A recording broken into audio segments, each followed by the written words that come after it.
It's time once again for Evolve Sales Live. Welcome back. I'm Jonathan Fisher. One of the best ways to improve any organization is to learn from other successful organizations. Well, arguably one of the best run outfits in the world is the United States Air Force. And here with us today to help us glean some great lessons for business and sales is retired United States Air Force Lieutenant Colonel Waldo Waldman. Waldo overcame massive claustrophobia and even a fear of heights to become a decorated fighter pilot with over 65 combat missions, 2,650 flight hours, and serving in deployments all around the world. Waldo led combat missions in Iraq, Southeast Asia, Kosovo during Operation Allied Force. Waldo followed up his stellar Air Force career by earning an MBA and going on to achieve nationally recognized levels of success, leading sales teams for several cutting-edge technology and consulting firms.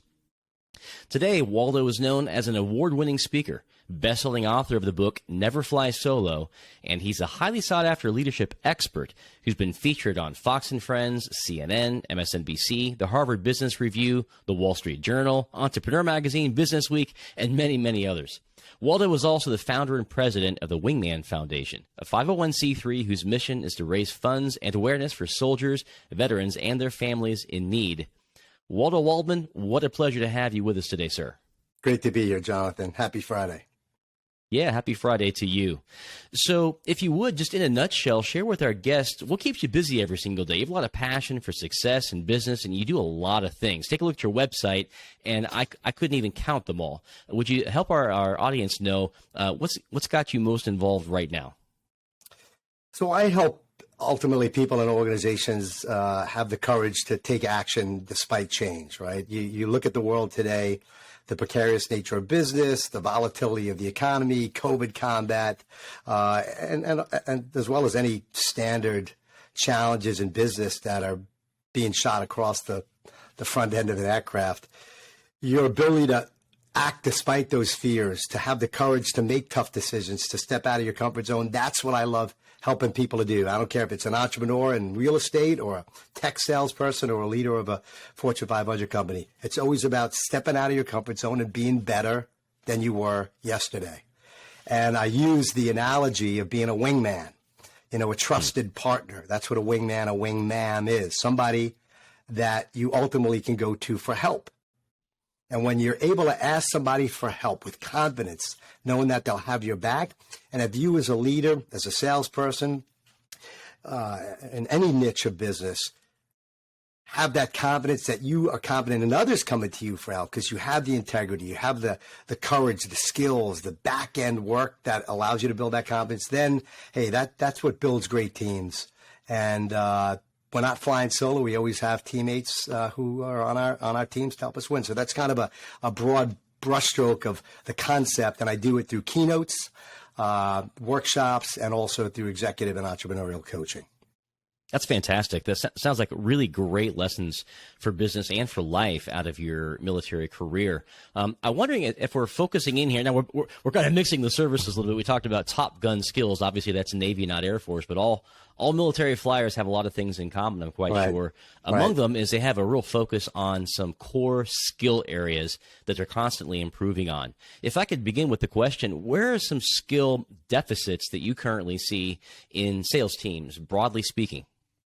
I think people show up flying by the seat of their pants many times. They think the relationship's going to be enough. They think the fact that the client said yes 6 months ago, last year, last week is enough. They don't leverage the tools in their cockpit. I'm going to show a little photo of a little F-16 cockpit there. They fly by the seat of their pants, and wingmen never wing it. Trusted partners are always showing up prepared, and they use that as a differentiator to decommoditize themselves in a commoditized world. If you look at tech sales, you can't bring donuts to a briefing, right? Or you need to show value, and part of that value is really understanding the broad base of your value proposition that you may not know about, but your application specialist, your sales engineer, somebody that may not be front-facing or customer-facing, he or she may be able to give you the insight and tool to help you prepare. And God forbid, you say the three most important words in business and life, which are, I need help or I don't know. You could pick up the phone with confidence because you built that wingman or wingman relationship with your teammate and say, hey, I've got a missile here. I've got a sales objection. I got a challenge I didn't prepare for, or it's unexpected. Help me. And they'll invest their time, give you the assets and acumen and confidence to go back to that prospect or customer and say, here's the solution, and we're going to come back with an answer. And so that kind of advances the sale. You can't know it all. Technology is too changing. It's too volatile. And to walk in there as a top gun in every niche of your value proposition is very difficult. But when you got a wingman checking your six that you can call out on, you can feel more confident, especially in the volatile, complicated technology space that many of us operate in. Yeah. Well, it's easy for an outsider to think of flying as all about stick and rudder, but you really emphasize again and again how it's much more about team and coordinating with each other to get a maximum result. And as you're pointing out, that seems to be a real missed opportunity in many organizations. Why do you think there's not better team play inside of so many sales groups and teams? Because I think we fail to connect with each other as human beings first. You know, you got to marinate the stake of that relationship. I think if you look at sales meetings, many which were done virtually this past year, many of that are still done virtually. I think you can get a lot out of a Zoom or Teams call, right? Connecting one-on-one, you know, looking at this camera, loving it and smiling and sharing a little bit about your life and who you are as a person. But unless you invest the time in understanding the value proposition of the person that you're working with, what's important to them? How can you be a better partner to them? What are they fighting for? Learn about their kids. Maybe it's a single mom or dad. Maybe they're on the latter part of their career. They're, kind of becoming a little bit complacent. They have the money to buy the island. They're getting the commissions. They're kind of on that last leg. And maybe they need to be inspired and feel good about coaching you, to mentoring you, to showing you the stick and rudder and the tactics. So taking the time before you need the help and establishing that internal rapport with your teammates who at 8 o'clock in the morning on a Saturday, you need them sending out a proposal to India or to the UK or whatever, or you've got to get this project out the door. They're going to say, you know what, Joe, Lisa, we built a relationship beforehand. I like you. You respect me as a person. I'll get my butt out of bed. I'll spend some time with you and invest in helping you advance the sale and being that better teammate. So the only way you do that is by connecting and building that collaborative culture, which we could talk about a little bit. But it all starts with the heart, and the heart before the hand, and the hand is about performance, but the heart more than ever can't be commoditized. That's great. Well, I'd like to take that as our segue, and let's start to unpack that a bit further then. What should organizations be doing if they want to build a team that can actually operate as a team where everyone does have their own individual skill sets at hopefully the sharpest possible point, but they're also coordinating at maximum levels? What are some first steps? It's look, if you look at ideally, you want to get the top of the funnel, the when you're hiring and bringing on talent, making sure you're asking the right questions, assessing the resilience and mindset, courage and work ethic of these men and women who in this war for talent world, need to be nurtured a little bit more. You need to find those unsung heroes, those hidden gems, those top guns who are kind of behind the scenes. And I think many HR professionals, even sales professionals, don't do the best job in assessing. They get fooled a little bit. Somebody shows them a resume and acts all fired up and energized on a sales call. But guess what? You can't be all thrust and no vector. Meaning, you can't be all fired up and hyped up as a salesperson, but at the end of the day, you're not making the calls. You're not, filling the pipeline. You're not putting in the hours, the flight time, the things necessary before you jump into this jet to build that confidence. So you've got to do due diligence on the front end. And then last, and the next is also onboarding, making sure that the standards, the processes, the procedures are critical. When you look at a fighter squadron, one of the things that makes it very effective is we wean out the best and bring them in. It's hard to get there. There's a 33% attrition in every training program. But then we put them through what's called mission qualification training, MQT. You go through MQT, then you're mission ready. You're not instantly flying that jet. And I don't think a salesperson should be instantly selling. You made the first criteria. Now it's up to the teammates, the wingman, to coach and mentor, and to spend time, leading them through the challenges and the processes, and then putting them through the ringer. And what I mean by that is you want to make the mistakes on the ground in training in a simulator, in a simulated cockpit, before you're in the air getting your butt shot at, or in front of a client messing up an objection and losing a multi-million-dollar deal. So during the onboarding process and throughout the life of any sales leader and a sales team, get together, challenge, ask questions, embarrass the living heck out of each other on the ground. Maybe a beer or two may be involved, maybe an award, maybe it's fun. But if people aren't afraid to make a mistake in front of their peers, if they don't understand that pressure environment, if they don't practice under pressure, guess what? They're not going to be able to practice under pressure or perform under pressure. So you fight like you train. You put in the time, you push your people to the max extent possible, and you prepare them so by the time they're in that cockpit, they have confidence, they know the processes, and they ultimately know the contingencies, those what ifs. So if they're panicking, they're like, okay, I went through this with Joe and Joanne, my senior VP, my regional sales rep, my buddy who was practicing with me. I know exactly what to do, and I'm practicing it, and I'm confident in executing it because I practice it with my team. So practice under pressure, push up the throttle in your training, and hold your team to a higher standard. And those are some fundamentals. We could talk about that for a while. Yeah, those are some really good pieces there. A brief pause to remind our audience, this is a live experience, and we have some great questions that are starting to come in on the comments. I thank you for that. Keep them coming. When we get to the half hour at the close of the quote-unquote official show itself, we will have some Q&A with Colonel Waldman, and so we look forward to having that when we get to that time. Bring those questions on, everybody. So, Waldo, to go deeper on what you were just sharing, I'm hearing an awful lot of preparation and intentional effort around this area of training that seems pretty intense, and frankly, not an inexperienced guy myself, but way more intense than what I've seen in typical organizations. Right. Training usually has a very small team. If there is a team, maybe it's more like an assistant to the sales manager, if there's even that. Right. And there might be a notebook that exists someplace. What you're describing does not sound like that at all. It sounds like something that's a whole lot more involved, would involve more people, a more of a structured, laid out approach. Am I on point for that? And if that's true, what should that look like for organizations? And I'm going to show you something real quick. Give me 3 seconds. Okay.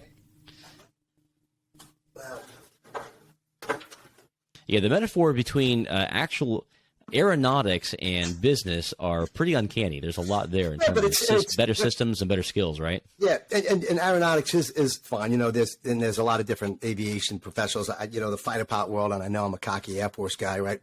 Look, that's the pinnacle. You don't do your job, you're dead. You're getting shot down, right? And not every aviator has that perspective, and although many do.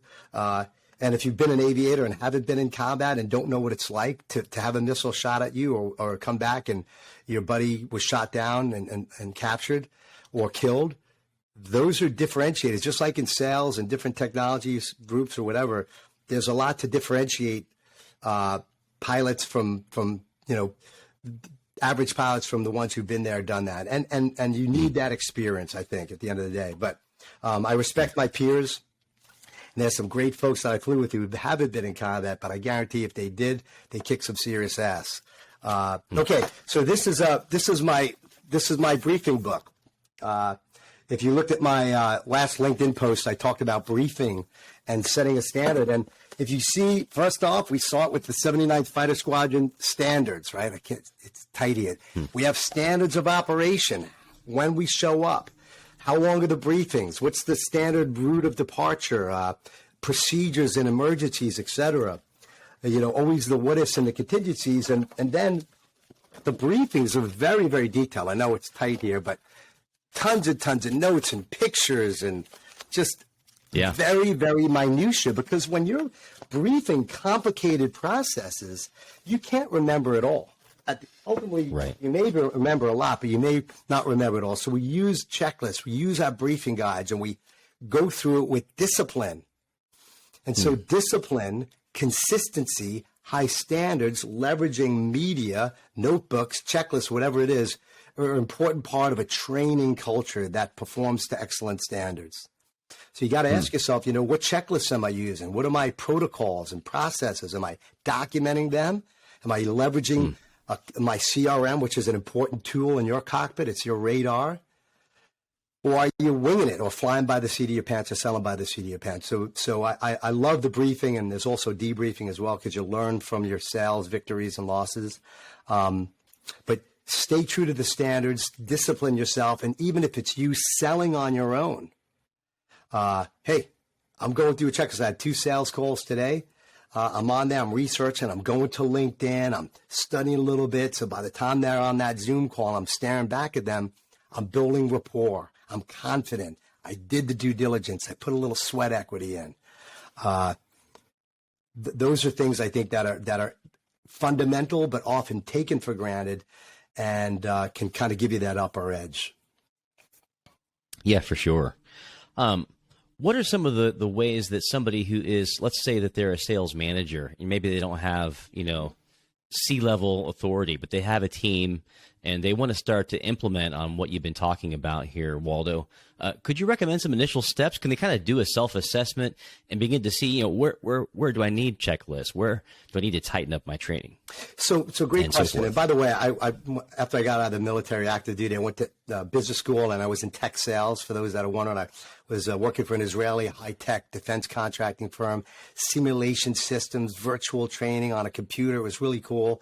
And then I went into mergers and acquisitions, B2B, high-level, commission-only sales. If I didn't sell, I didn't eat. A lot of my clients don't know this. I carved my sales experience in real-world sales, not just from the cockpit. So I practice what I preach, and have the sales scars and the PTSD, the post-traumatic sales disorder, to prove it, like most of us who are watching this. So, look, if you're a sales manager, let me share a little bit. That's my term, PTSD, post-traumatic sales disorder. Wingman. Officially trademarked, Waldo Waldman. But not to discount our top guns who are out there, the men and women who are suffering through that, because we need to lift them up and encourage them through their PTSD. So, yes. Sales managers, you're now leading people and teams, not just closing deals and advancing from initial prospecting to contract and follow up and service. Here's a philosophy that I'll share with you, and it's just a small niche. The tendency for sales managers is to get involved in the sale too soon. They take over the sale, and they don't give that young man or woman, the new hire perhaps, the associate, the airtime to know what it's like to dodge a missile, to take out a target, to deal with an objection, to lead a meeting, to ask questions during a product launch, etc. So here's some advice to you. In the fighter pilot world, we have what's called an engaged fighter and a supporting fighter. The engaged fighter is the one who's rolling in on the target, who's dealing with the adversary. They're the ones who are turning and burning, taking out that target. They're the ones trying to close the deal. The supporting fighter is the one monitoring him or her. I got to show my hands in the thing. You're monitoring him or her, looking out for adversaries and threats and taking over if they need to. Here's the deal. The engaged fighter is normally the young wingman or wingman. They may be inexperienced. They may not have the situational awareness, the big picture, but they know the tactics pretty well. The supporting fighter is the leader, the manager with much more hours, who could probably kick the living heck out of the enemy very quickly, but they have to build the big picture. They need to see other adversaries and the environment that's going on. So as a sales manager, your job is to build the big picture for that teammate, that engaged fighter, support him or her, feed them intelligence, encourage them, and know the entire 360-degree scope of that sale. The competitors, the timeline, where are we at in the sales process? How do I support? We may need to bail out, right? Or I may even need to take over. There is a time in combat where the engaged fighter is now the leader, the manager, right? And saying, hey, 2, you're off, come off right, 1's in. And determining the right time to take over is key. So So be careful getting too involved in the sale too early. Prep your teammate, support, build the picture, because your broader perspective is beyond just that initial sale. It may be a bigger as you look at your quarter, your year, the strategic initiatives of your division, et cetera. Okay. I love that. And what are some ways that you would have them to map out the earlier training? You alluded earlier to not putting salespeople actually into selling too quickly. What are some recommended prior steps, if you could unpack that further? So, role play probably pops to mind. What's that? Things like that. Role playing, you said? You mentioned role play earlier. I'm sure that'd be one element. Yep. Yeah. What else would you include? So what we do, steps? like fighter pilots have this term, and any pilot does it. It's called chair flying. Sitting in a chair, a simulator, a cockpit, and looking at the instrument panel. Looking over your shoulder at the blind spots of your wingman, right? Doing all the different things necessary as you prepare the mission. So we chair fly and rehearse on our own. But then, as I inferred before, now you want to rehearse and chair fly with your teammates. And so I would challenge a salesperson, to come up with a scenario. Let's say, all right, hey, tomorrow we're meeting the VP of procurement for so-and-so, and we've got to, sell them this tech system, our virtual this or that, or a cloud-based XYZ, or our whatever. And so we're meeting with this company, 8 a.m. tomorrow. We're going to come in at 7 o'clock and we're going to rehearse, and I want to see what you're going through. I want to assess the mindset and the skill set of these top guns. I don't want to tell them what to do. I don't want to tell them how to do things. I just want to tell them what to do and see how they can come up with creativity in preparing for that program. And so watch being a micromanager. Now, there is a time to be a micromanager and a micro trainer, but throw it out there and then get the team together. And then it's 7 a.m. You say, okay, guys and gals, how did you prepare for this? Ask them what they're doing to prepare. Give you advice on some ways to kind of reinforce and strengthen them. And now put them in the simulated cockpit. Okay, you're on the sales call. We're doing a Zoom call, or you're at the meeting, or this is the initial prospect call, or now we're at contract and we need to, we're in final negotiation for this $2 million deal. So figure out the scenario, et cetera. And then start asking them questions and see how they respond, and play the part of the prospect or the buyer. And kind of go through with their teammates, each one of them, either solo or with a couple of their teammates, and then just drill them. And once again, embarrass them if they need to, kind of make them feel a little afraid, a little pressure, and then coach them and or have the teammates coach them. Because many times the answer doesn't always come from the sales manager or the sales leader. They come from the peers. Maybe Joe or Lisa, is bringing some great ideas from the previous company they were just in. Let's get her involved. Let's solicit the advice, the feedback that may be right or wrong from the teammates. So a lot of times, a great sales manager, sales leader is able to solicit the advice, the intel and the acumen and ideas from the other teammates. And if you're not willing to be embarrassed, even as a sales leader, to have your ego bruised, if you're not willing to be told you're wrong, or here's a new idea, maybe we can consider this, then you're not built to be a sales leader. So, because sometimes that new hire may have ideas and skill sets to reduce sales cycles, to minimize turnover of personnel, to advance the sale, to leverage a new tool, to be an investment that you may not be aware of. So always be open and approachable and coachable as a leader.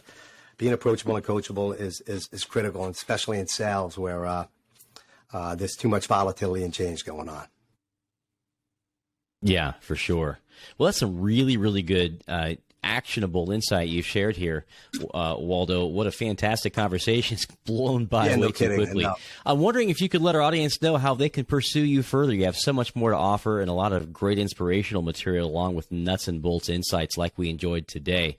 Where could our audience go to take things to the next level with Waldo Waldman? So number one, if you want to do the simple thing, Google Waldo Waldman. I'm all over Instagram, LinkedIn. That's the best place to connect with me, on LinkedIn. I do content once a week or so, at Waldo Waldman, Twitter, et cetera, et cetera. So that's the best way. Also, my website is yourwingman.com, yourwingman.com. Also, I want to give everybody, just before we forget, a copy of my audiobook, Never Fly Solo. I'm going to put it on the screen now. You can't really see it, but I'm sure we'll get some follow on. Can you see the QR code on there? The QR code, yeah, all right, absolutely. great, because I can't see it in mine. It's a little narrow. So yeah, go to that QR code, take your phones out, or go to yourwingman.com/NFS. That is my audiobook, To Never Fly Solo. Invest 7 minutes a day listening to my New York accent when you're on the road. And then you'll get a resilience challenge, a couple of videos on dealing with change, etc. You'll also be able to connect with me via social media on those links, and also participate in my ACE Academy, which is a peak performance training program. Those are some quick ways to get in touch and pass on some of the goodies to your teammates. That's great. Well, thanks, Waldo. They're very generous of you. And I actually just used the QR code, and I just downloaded my audio. Awesome. So I'm You're a super man of excited action, about that. Jonathan. That's going to be awesome. Man of action. That's the way to be. Well, just a quick reminder, our show today is sponsored by Overpass.com. Are you looking to hire a team of ready-to-work remote sales professionals fast? There are thousands of highly qualified sales reps waiting for you on the Overpass Talent Marketplace. As the world's leading solution for hiring pre-vetted talent, Overpass makes building an unstoppable sales team quick and easy. Filter by industry and experience. Interview, hire, and begin your onboarding process in as little as 2 days. Create your free account today at Overpass.com. All right, well, let's open it up for Q&A. We have a few questions that have already come in from our audience. I'm just going to kind of, in no particular order, Waldo, we'll go through some of these. So from Andrew, he asked, do you recommend that sales teams be compensated as a team? I like that. I like the team approach. It forces accountability. It forces standards. It kind of weeds out some of the weak. You know, a sales team is only as good as its weakest player. And so if you're going to have a sales team and you're going to be compensated, make sure that they understand how they'll be compensated, and don't create some haphazard processes, okay? Because as a sales manager, I think it's important to kind of to nurture that and sustain it. Now, here's the deal. I think there should be some sales steps, you know, some categories. Because if you're the one that's selling the most, and you're the one that's coaching and mentoring the most and putting in the time, then I believe that person should be compensated a little bit more. If it's all flat across and everybody's getting an equal piece of the pie as a sales team, I think that could foster some resentment. You don't want the top salesperson to be so overcompensated that they're going to want to, that the rest of them are going to want to kick them off the team or, poison their coffee. But I do think that the top gun should be the one that's rewarded. Now, here's the thing. It doesn't always have to be in a cash reward. The most important award that I have in my room is my Flight Leader of the Quarter award. When I was chosen to be the top pilot my combat wingman wanted to fly with. We don't get gold watches or commission checks when you're rated high. So if you're an organization looking to sustain the performance and elevate the standards and pride of your top guns, recognize them, reward them, and it doesn't have to be with cash. A little cash helps. Let's be honest. But there's a lot of non-monetary things that you could do to give this person pride, and also enable them and motivate them to help out their teammates as well. Because your top gun, the one that's leading, you want him or her to be coaching and mentoring. I showed you this picture here before, coach those ones. And a great leader lifts up the folks that are having problems. The best salesperson, the best teammate may not be the one who's always out front closing the deals. But he or she, if they're supporting, they're available on the weekends, they're providing the support, man, they should be recognized too. So that's why I think if you go to the best sales meetings, they're rewarding that unsung hero, the one who's in the trenches turning the wrenches, right? The application engineer, the customer service representative or the inside salesperson who's supporting. So sure, compensate as a team, make sure the standards are known, but make sure everyone who's really putting in the time is recognized and rewarded and given a pat on the back, because that'll sustain the culture of a high-performing team more than just cash or incentives. That makes a lot of sense.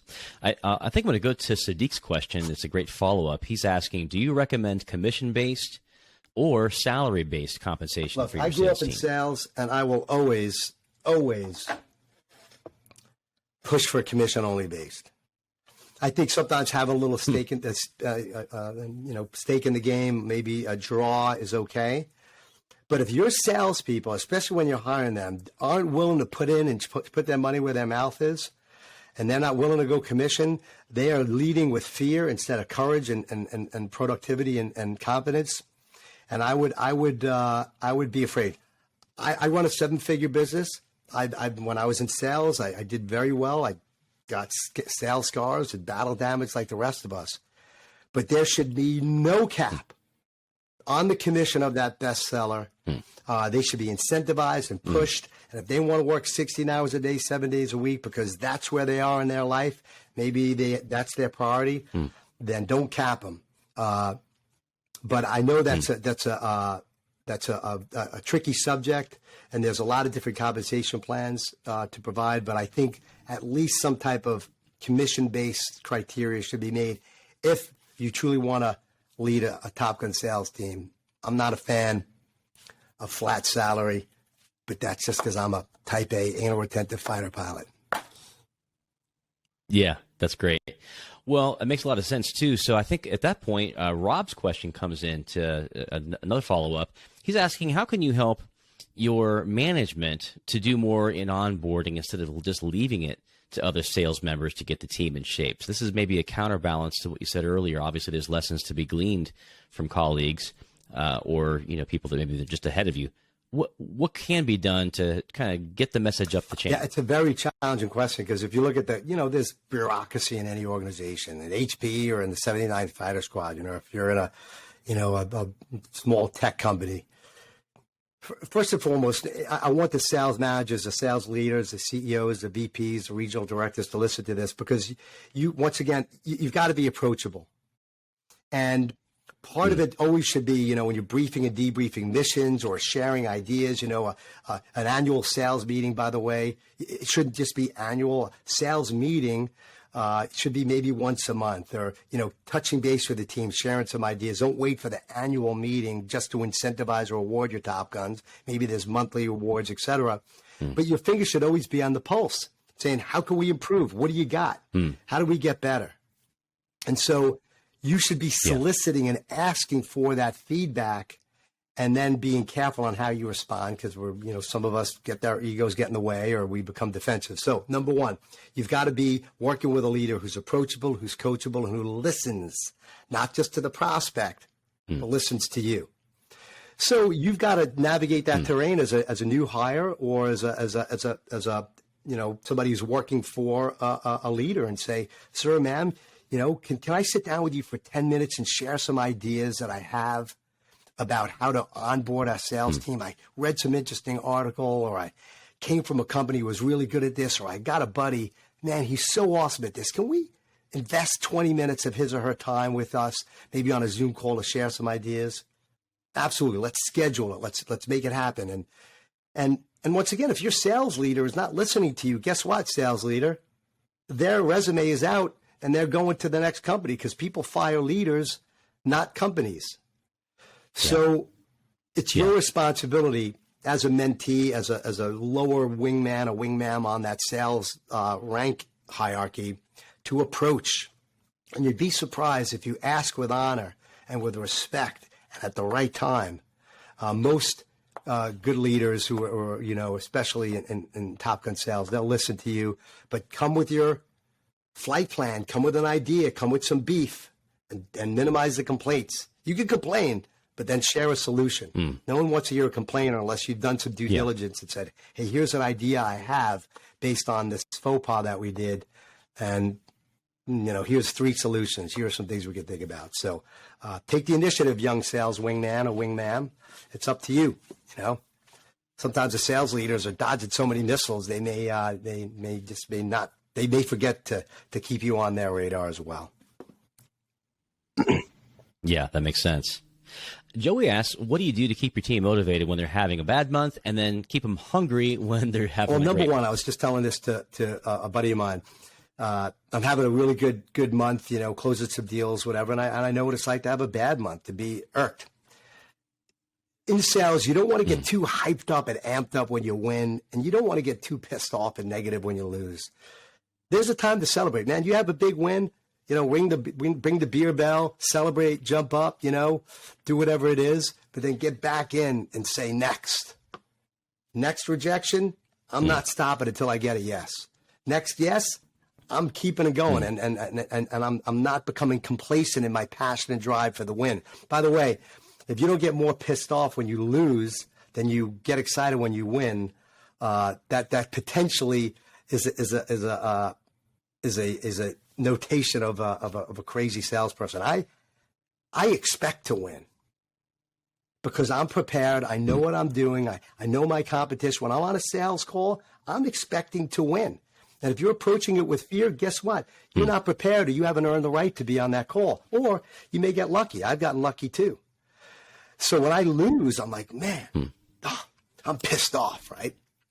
But sometimes when you lose, you're like, man, I deserved it. I lost a deal recently with a major Fortune 100 high-tech healthcare company. And it's because I talked too much and I shared some information that I didn't need to share. And I think I'll just leave it at that. And if I didn't share that information, I probably would have gotten the sale. I told my assistant, Jesse, who's awesome. I said, Jesse, I deserve to lose that deal. This is a very large deal in an international company. Was going to be over in Spain. Sometimes when you lose, hey, it's okay to lose, man, and honor that loss and learn from it. So when you're looking at your wins and losses, just keep that in mind. But motivating your team when they're when they're down, just go back and review your last couple of wins. I have a saying, and it's in my ACE Academy: look back to leap forward. Look back at your success. So it's okay to look back on the quarter, the year. You can't always be looking forward. Look back at the distance you've traveled. Look back at the progress you made, the calls you've made, the sales you've made. Look back at your wins. Let them fill you with juice and say, I've been there and done that. I'm using them as fodder and fuel to push me forward. And so don't forget to kind of pat yourself on the back and also to reach out to others who see your greatness and see the best in you. Sometimes we get in our own dungeon of doubt, and call up a buddy, maybe in and out of your company or a wingman in your life, and give them the opportunity to lift you up. Sometimes we need that when we're a little afraid. And then finally, when you win, share the win with somebody good, and then find a way to help somebody out. Right? Find a way for somebody to help out. I'm going to help Joanne. I'm going to invest some time. I'm going to inconvenience myself from my agenda and help somebody else win. And so pay it forward in your team, pay it forward in your life. I always give gifts to my clients who've hired me, and some of them may be watching this right now.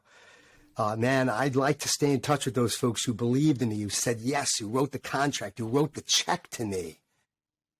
I thank them. I live in gratitude. And if you're not gracious and have gratitude for the wins in your life, man, I think that's gonna hold you back. But when you are, people want to help out somebody who appreciates and stays in touch, which is hard these days, but make it part of your regimen, especially when you're kicking ass.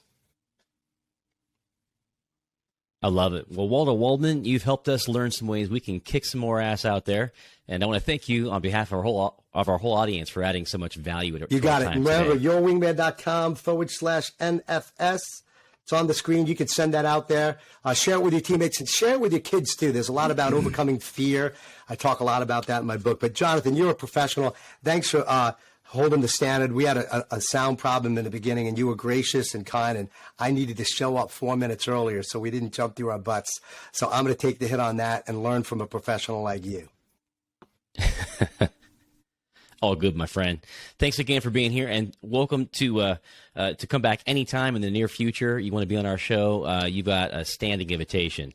And for everybody here at Overpass, thanks so much for being on Evolve Sales Live. Everybody go make a fantastic weekend. Push it up. Goodbye, everybody.